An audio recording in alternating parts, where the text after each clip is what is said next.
दोस्तों, आपको तो पता ही है कि भगवान शिव को देवों के देव महादेव कहा जाता है। जिस प्रकार इस ब्रह्मांड का ना कोई अंत है, ना कोई छोर और ना ही कोई शुरुआत, उसी प्रकार भगवान शिव भी अनादि है। संपूर्ण ब्रह्मांड शिव के अंदर समाया हुआ है। दोस्तों, कैलाश पर्वत को भगवान शिव का निवास स्थान माना जाता है। यहीं पर देवी सती के शरीर का दायां हाथ गिरा था। दोस्तों, माउंट एवरेस्ट की ऊंचाई 8,848 मीटर है और इस पर्वत पर अनेक लोग चढ़ चुके हैं, जबकि कैलाश पर्वत की ऊंचाई मात्र 6,638 मीटर है। फिर भी इस पर्वत पर आज तक कोई नहीं चढ़ पाया है। दोस्तों, आज हम इस वीडियो में कैलाश पर्वत से संबंधित ऐसे तमाम चीजों के बारे में जानेंगे जिन्हें वैज्ञानिक भी सुलझा नहीं पाए हैं। दोस्तों, 1962 में चीन ने भारत पर अचानक हमला कर दिया था और उसने कई हिस्सों में अपना कब्जा कर लिया था।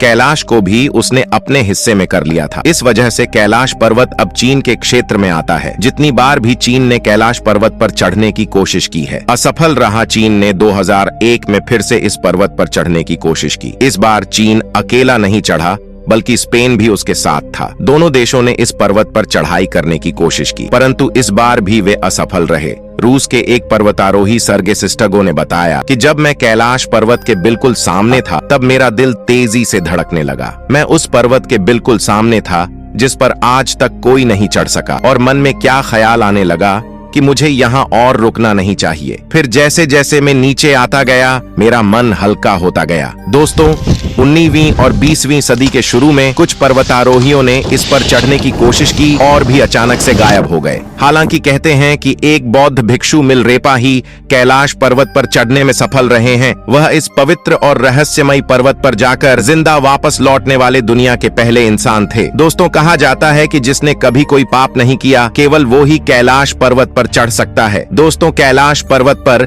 उसके आसपास के वातावरण पर अध्ययन कर रहे हैं वैज्ञानिक जार निकोलस रोमनो और उसकी टीम ने तिब्बत के मंदिरों में धर्मगुरु से मुलाकात की। उन्होंने बताया कि कैलाश पर्वत के चारों ओर एक अलौकिक शक्ति का प्रभाव होता है। कैलाश पर्वत पर दुनिया भर के वैज्ञानिकों ने रिसर्च किया है। इस पर रिसर्च करने वाले वैज्ञानिकों ने कैलाश पर्वत पर चढ़ने को असंभव बताया है। इसके अलावा एक अन्य पर्वतारोही कर्नल RC विल्सन ने बताया कि जैसे ही मुझे लगा कि मैं सीधे रास्ते से कैलाश पर्वत के शिखर पर चढ़ सकता हूँ, तभी एक भयानक बर्फबारी ने मेरा रास्ता रोक दिया और चढ़ाई को असंभव बना दिया। दोस्तों, हम इसे इत्तेफाक समझें या कोई शक्ति, आखिर जब इस इंसान को ऊपर चढ़ने का रास्ता मिल जाता है, तब अचानक से भयानक बर्फबारी होने लगती है और वह रास्ता ही बंद हो जाता है। दोस्तों, जो भी इस पर्वत पर जाने की कोशिश करता है, उनका दावा है कि उन्होंने अपने शरीर का तेजी से विकास होते देखा है, खासकर नाखून और बाल। दोस्तों, आखिर यह तो कोई इत्तेफाक नहीं हो सकता,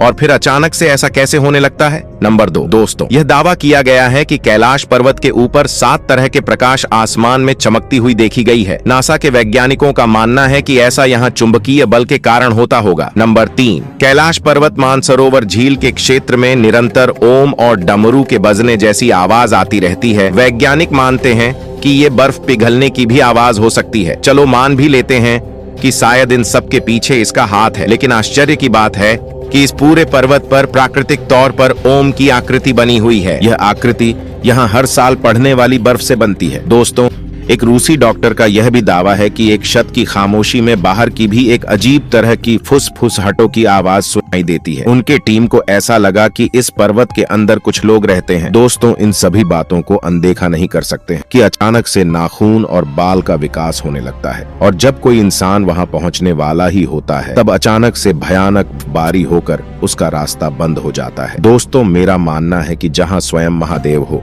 वहाँ क्या साइंस और क्या नासा। दोस्तों, ये था कैलाश पर्वत के कुछ अननोन सीक्रेट। वैसे और दोस्तों, अगर आपको आज का ये वीडियो मस्त लगा, मुझे सपोर्ट करने के लिए मेरे चैनल को सब्सक्राइब जरूर करें और कमेंट में हर हर महादेव लिखना ना भूले। मिलते हैं अगले वीडियो में।